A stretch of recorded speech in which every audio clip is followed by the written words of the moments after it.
You know who it is, the horror flick digger did Super 6 Big Mitch. And I'm kicking in those with all three O's. And I'm bringing 28 101s because we Vegas Sons, it's the Chronicles. And you in the Meadowlands. Yeah, you in the Meadows, man. And you already know what me mean. 530. What that mean? Oh, that boy's a desert baby. Oh, yeah.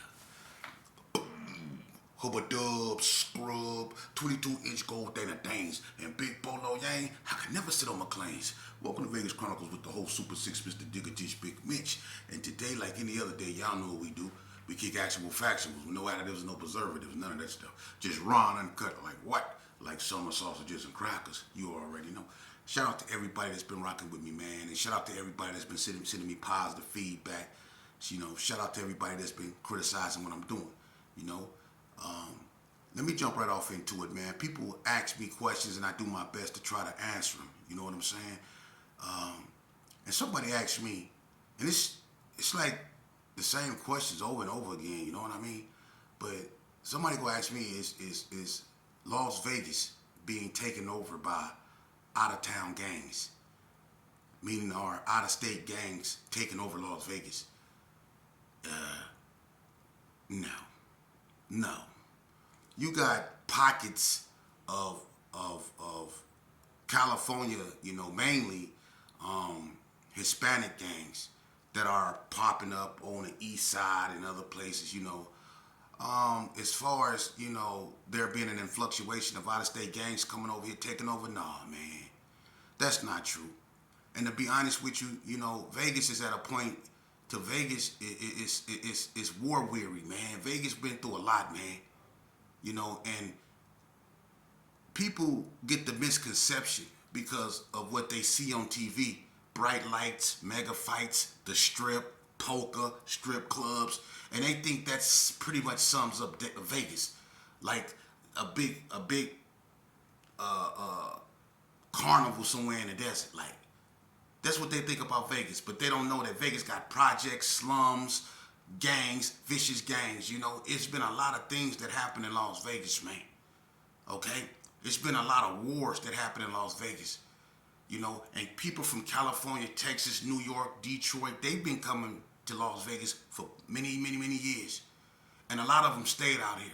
And they seen what Vegas went through. You know, the gangs in Vegas, you know, they were just as treacherous as the gang in New York. I mean, the gangs in California, the gangs in New York. They was just as treacherous, man. The GPKs, the Rolling 60s, the Donna Street Crips, White Street, ABMs, the Hood, Pyro, Playboy, Sydney Sue, all that, 40 Block, the Heights, the View, they was just as treacherous as any other gang, man. But just like any other gangs, you know, it come a time and point to where you can only do so much damage to one another. And that's what happened in Vegas, man. Vegas was never that big, you know? But the gang violence that erupted in Vegas got so out of hand, you can ask anybody. It got so out of hand, man, that a lot of people on all sides took a lot of losses, man. You know? And a lot of neighborhoods, due to gentrification, they're tearing down Marble Manor, which is the oldest projects in Las Vegas. They're tearing down Rose Garden, you know? So gentrification, people moving out, going to other states and stuff like that, you know, kind of subsided the violence with the federal government coming in, indicting gang members and stuff like that. And just the basic wear and tear of gang violence, you know, it really done Vegas in. Click banging came along and done it even worse. So when it comes to that, you know, Vegas can appear to be, when you go in neighborhoods, you don't see people. It seems like it's like dry over there. Don't get it twisted, man. Every neighborhood you go through, whether it's there or not, it has a story. And sometimes a sad one. Herbert Gerson, it had a cold story, man. That was one of the biggest gang in Las Vegas. It's no longer here. It occupied many territories. They're still around. There's still numerous members, but it's not the same no more, man. You know?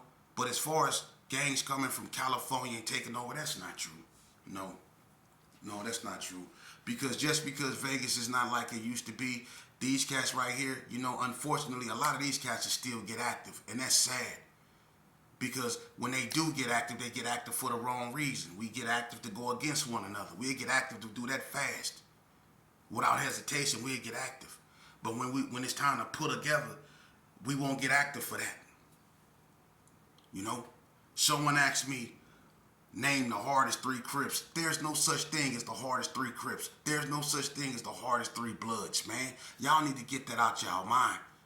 You know, just because a person's name was out there and you heard a lot about a certain person from a certain era, that don't mean that that cat was all that. The worst of the worst is the ones you don't hear about. The ones that keep it like this. Shh. Them the ones that's the real ones. The ones that get their name out there, that don't mean nothing, man. It was a bunch of basketball players that was 1,000 times colder than Michael Jordan. You just knew of Michael Jordan because they put about there. He was cold at what he did, but it was cats that people would tell you that they grew up with, see every day on the basketball court that was colder than him. You see? It's some people that just don't get the notoriety. You see? So there's no such thing as the hardest Crips, man, because the harder they are, the harder they fall. Everybody that had a reputation out here, it didn't matter where you was from. But if you was ferocious with what you did and you stayed in that game long enough, you left this earth in a ferocious way. You live by it, you leave by it. That's how the game go. And it don't matter who you are. You can never be hard enough. In this game, the streets is undefeated for a reason. They'll hold you up, they'll glamorize you. They'll have you street popular, street famous, hood famous, and then you know what? They'll knock you down and hold somebody else up to take your place. That's how the streets always is, man. You know? And I feel sorry for us as a people because we allow this stuff to go on for so long, man, and we got the know-how, but not the wanting nor the will to stop it. The police can't stop this, man. We have to stop this madness, man, but we don't want to because we think knocking each other down, staying mad at each other, tearing each other down is just the way it should be. But we expect to go somewhere. Y'all claim you love your children, you claim you love your family. But look at what we're doing to each other's. Look at what we're doing not just to each other, but each other's family. We tearing them apart. We'll never come together. And that's sad, man. And then we get mad when other races look at us and they talk down on us. And they call us the same thing we call each other. The N-word. Because we didn't let fat politicians, well, he ain't even fat no more, but he still got his perm. We let people like Al Sharpton tell us we taking the N-word back. That's our word, the word ignorance. That we claiming that. We let these people tell them that, let them people tell us that's our word now. The word, the N-word, that's our word. Can't no other race say it. But now everybody's saying that, man. The N-word. Look at us, man. We ought to be ashamed of ourselves as a people. We are. And right now, when everything is in disarray, when we really need each other, you know what we doing? We knocking each other out on YouTube. You see? Because that creates content. We tear each other down because that creates content. For a couple $100 a month, I'm willing to risk my life and my family's life and even my freedom just for $100 a month. That's what we're doing. We creating content at the expense of our culture, our self, our spirituality, everything for content, man. And that's a shame, man. That's a shame, you know. And we living in a country, you know, that can't even govern itself.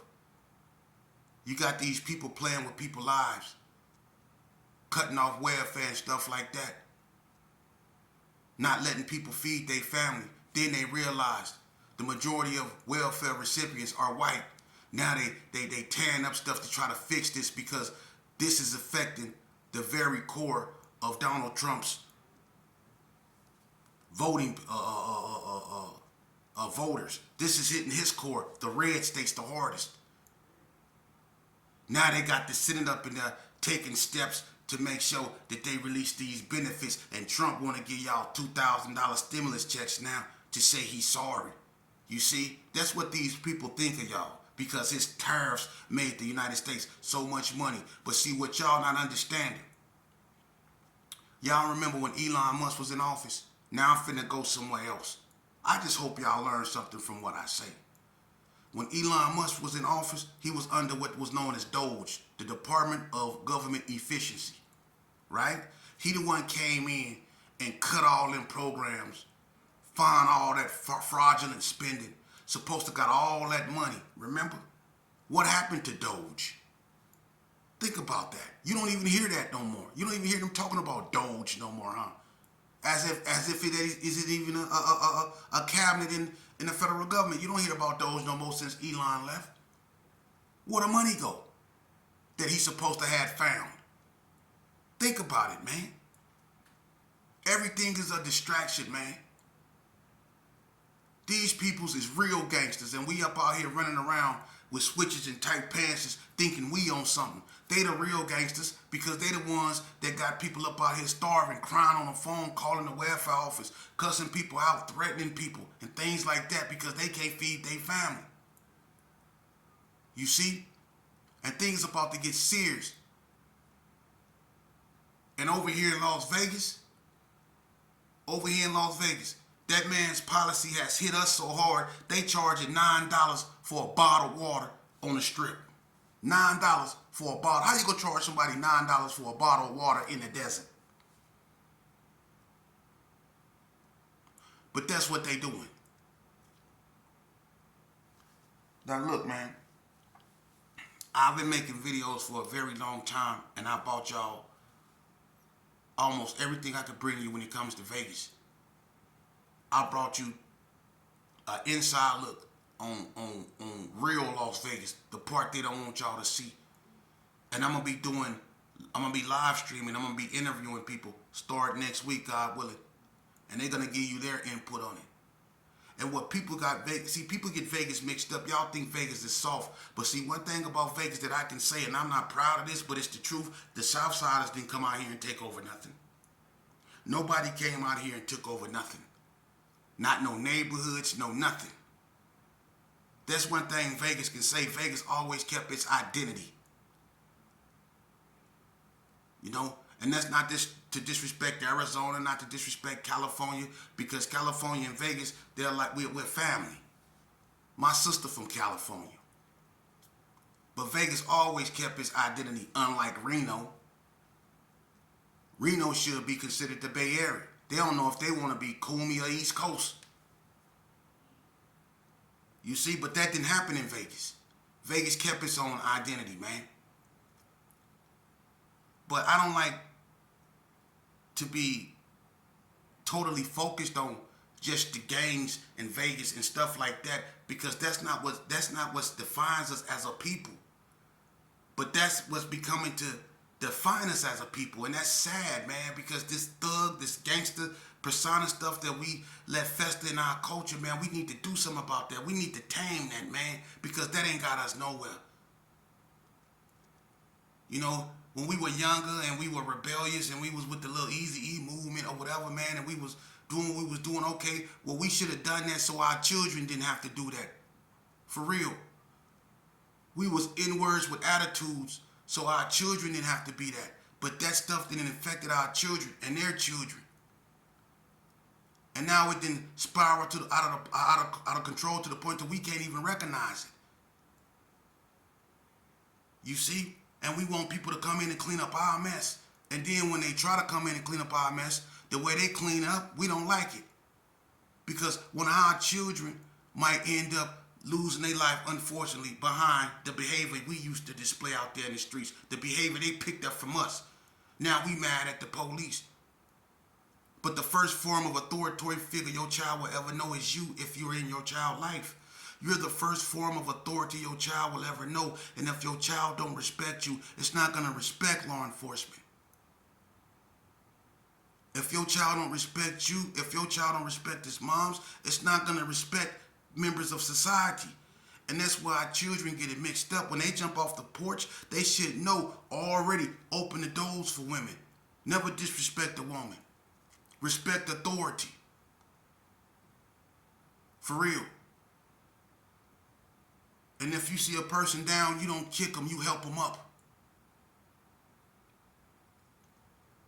But see, we live in a culture where people who do that is looked upon as being weak, looked upon as being suckers. You a sucker if you open the door for a woman. You a sucker if you pull out the chair for a woman. No, you a sucker if you run up behind a bunch of dudes that ain't never going nowhere. You a sucker if you get behind in a car to go do something to somebody that ain't never did nothing to you just because your homeboy lost his girlfriend to that cat. You the sucker. You a sucker if you tell your homeboys you love them more than you tell your own damn son. You the sucker. You the sucker if you not in your child life because you can't get along with his baby mama. And so you chose to hang with other people and have babies by other people and ignore your seed because you don't like your seed. Mama, you the sucker. You the sucker because you lost a verbal altercation with a female because she hit you below the belt and you had to put your hands on her. You the sucker. You the sucker because you the one always running around talking about he telling. Jesus got told on. They've been telling since the dawn of man. And they not gonna stop telling because you don't like it. But y'all all out here, he got paperwork on him, he got paperwork up on him, but what about you cats that was in prison telling? Oh, y'all was telling off the record so it count, huh? It was a bunch of you cats in the penitentiary telling, working with the administration, and you wasn't hiding it. What about that type of telling? Huh? What about that type of telling? Keep it real. And some of y'all was supposed to be in the hierarchy, but y'all was working with the administration.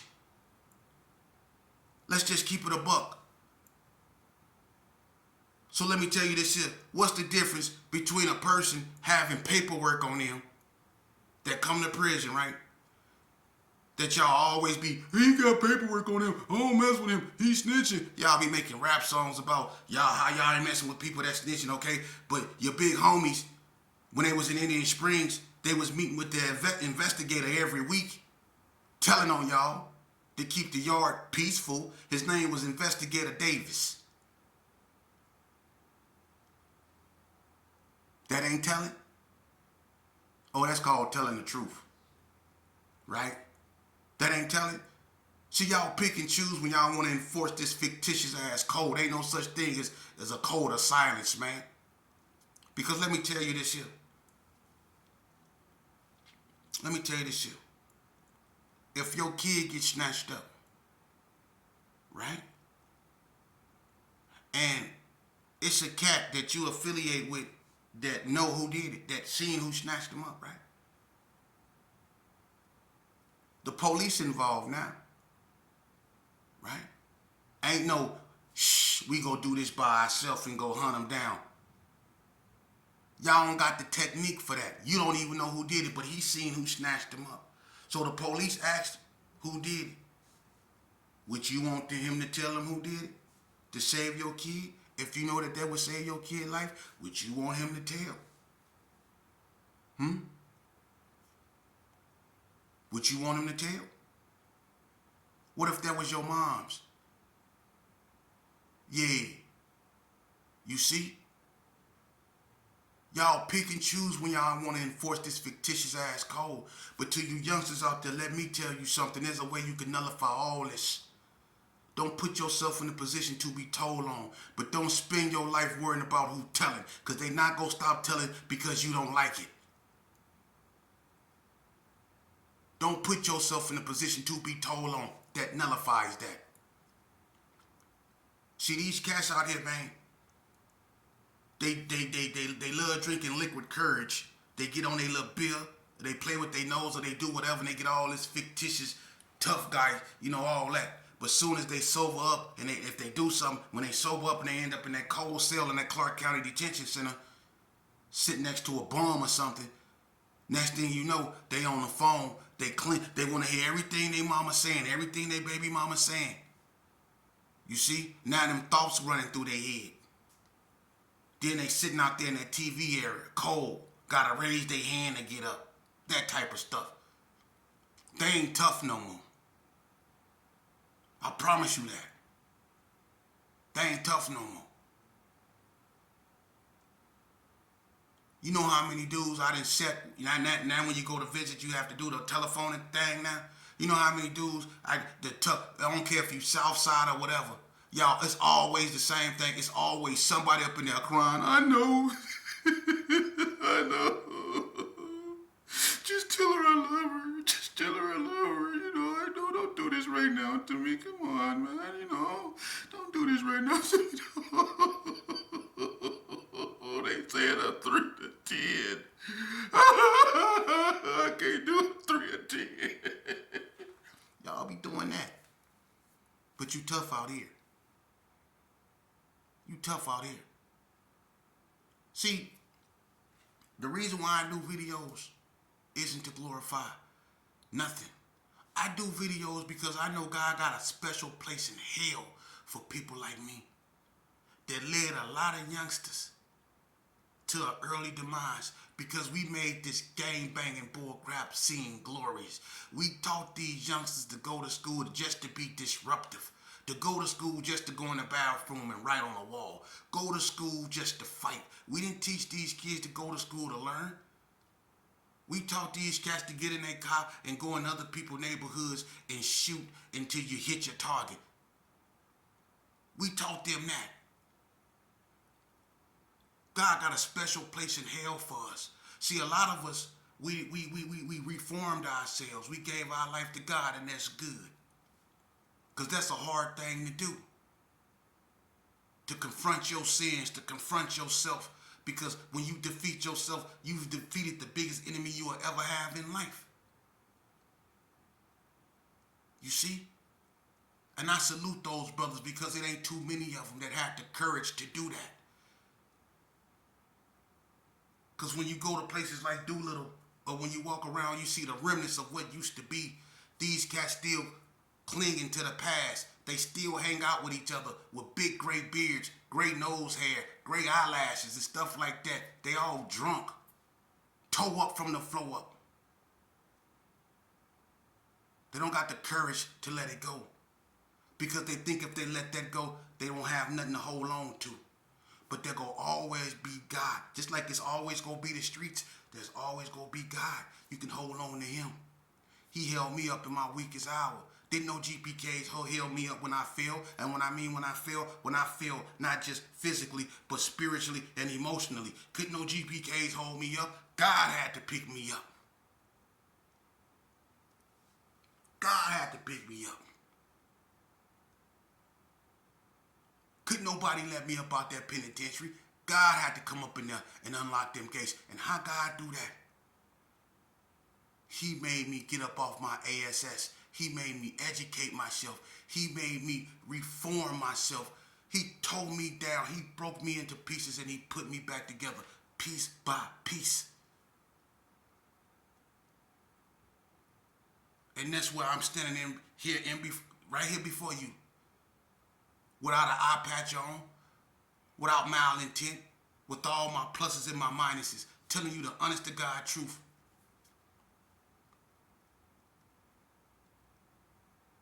You youngsters are our future, man, and we not gonna have one if things stay the way they are.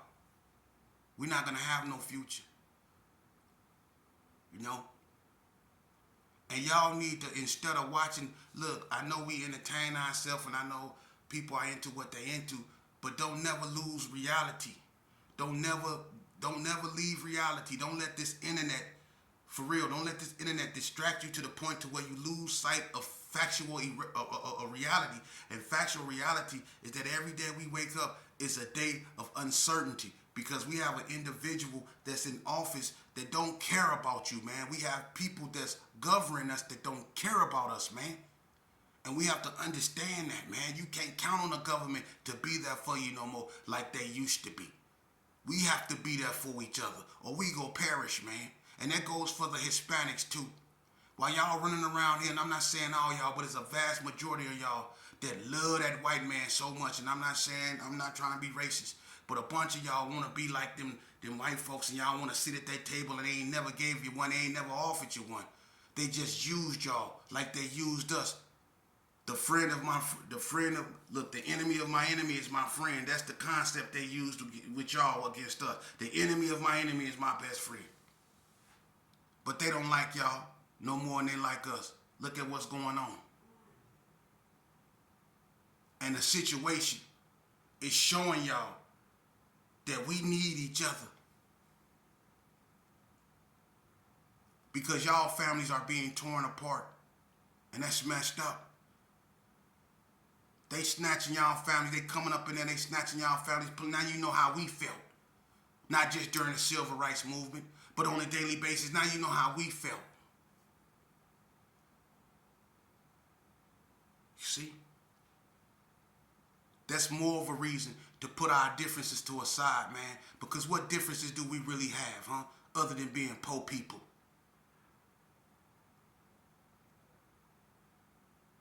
What differences do we have?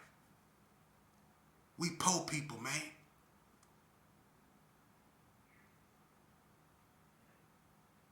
Look, man. I'm going to be bringing y'all more videos, man. I just want y'all, to know that, we as a people, God is making that call. It's time to separate yourself from what's not godly, man. Because it's not about black and white. It's not about crippled blood. It's not about disciple or vice lord. It's about good and evil. It's about light. It's about darkness. That's what it's about, man. And God is calling his people, man. So I hope y'all take notice to what I was saying. I just wanted to bring y'all this. I'm gonna get back to Vegas Chronicles tomorrow. I'm gonna bring y'all, I keep y'all a story on deck, man. But I just wanted to bring y'all a little something today, to put on your mind,